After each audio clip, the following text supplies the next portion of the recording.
Akhirnya Anies dipanggil KPK. Efek sepupunya dipecat ya? Di antaranya adalah saksi Anies Baswedan, Gubernur DKI Jakarta, dan juga Prasetyo Edy Marsudi, Ketua DPRD DKI Jakarta. Menghindar dari permasalahan, tidak mau tahu dengan adanya persoalan yang serius. Tentunya ini sangat memalukan sekali. Saya sendiri mendengarnya malu terhadap hal ini. Sudah ada beberapa pihak yang sudah dipanggil atau dilakukan klarifikasi. Sudah ada beberapa mungkin para tugasnya sudah melakukan kegiatan pengumpulan data, informasi, termasuk juga dokumen. Tidak ada program yang ujuk-ujuk begitu, jadi semua berproses. Namun kami akan hormati semua proses yang ada di KPK. Kita tunggu saja hasilnya. Komisi Pemberantasan Korupsi atau KPK sedang mengusut dugaan korupsi dalam keterlibatan Pemprov DKI Jakarta mengenai pengadaan tanah di Munjul, Pondok Rangon, Jakarta Timur. Tidak di satu lokasi saja, KPK juga menemukan kejanggalan pengadaan tanah di wilayah lain.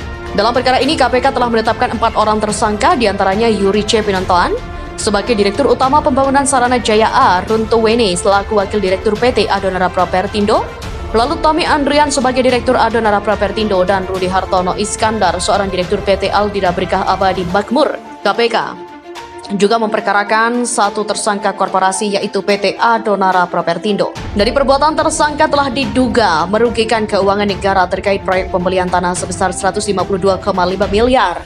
Untuk itulah, agar perkara ini terang benderang karena telah merugikan uang negara, maka KPK akan memanggil Anies Baswedan dan Prasetyo Edy Marsudi. Langkah itu untuk memastikan anggaran pengadaan tanah yang bersumber dari APBD telah dibahas dan ditetapkan oleh Pemprov DKI Jakarta dan DPRD.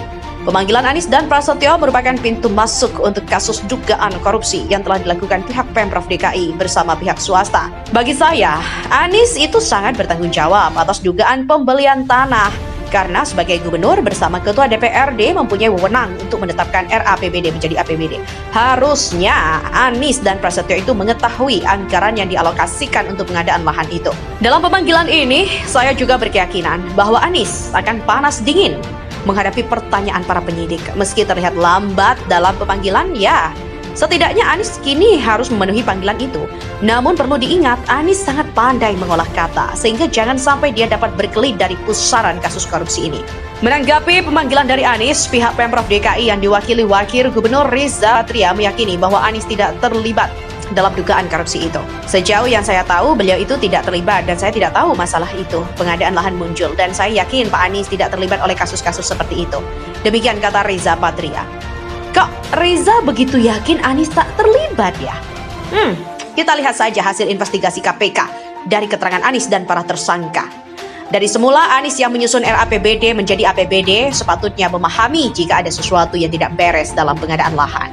Ia harus bertanggung jawab penuh jika anak buahnya memiliki niat yang tidak baik untuk memainkan anggaran. Publik bisa menilai bahwa ada kerjasama antara pihak Pemprov DKI dan pihak swasta yang memiliki niat busuk untuk mengeruk uang negara. Disinilah perlunya Anies dipanggil agar kasus ini menjadi jelas. Tidak masuk akal jika Anies sebagai gubernur itu tidak terlibat langsung secara teknis seperti mengetahui dan menyetujui proyek itu. Masa sih gubernur nggak tahu berapa harga tanah yang harus dibeli? Ini berarti Pemprov DKI tidak bertanggung jawab dong dan lepas tangan begitu saja atas pengadaan lahan. Jadi di sini Pemprov DKI sedang cuci tangan nih. Langkah itu untuk memastikan anggaran pengadaan tanah yang bersumber dari APBD telah dibahas dan ditetapkan oleh Pemprov DKI Jakarta dan DPRD. Pemanggilan Anies dan Prasetyo merupakan pintu masuk untuk kasus dugaan korupsi yang telah dilakukan pihak Pemprov DKI bersama pihak swasta. Bagi saya, Anies itu sangat bertanggung jawab atas dugaan pembelian tanah karena sebagai gubernur bersama ketua DPRD mempunyai wewenang untuk menetapkan RAPBD menjadi APBD. Harusnya Anies dan Prasetyo itu mengetahui anggaran yang dialokasikan untuk pengadaan lahan itu. Dalam pemanggilan ini, saya juga berkeyakinan bahwa Anies akan panas dingin menghadapi pertanyaan para penyidik. Meski terlihat lambat dalam pemanggilan, ya, setidaknya Anies kini harus memenuhi panggilan itu. Namun perlu diingat, Anies sangat pandai mengolah kata, sehingga jangan sampai dia dapat berkelit dari pusaran kasus korupsi ini. Menanggapi pemanggilan dari Anies, pihak Pemprov DKI yang diwakili Wakil Gubernur Reza Patria meyakini bahwa Anies tidak terlibat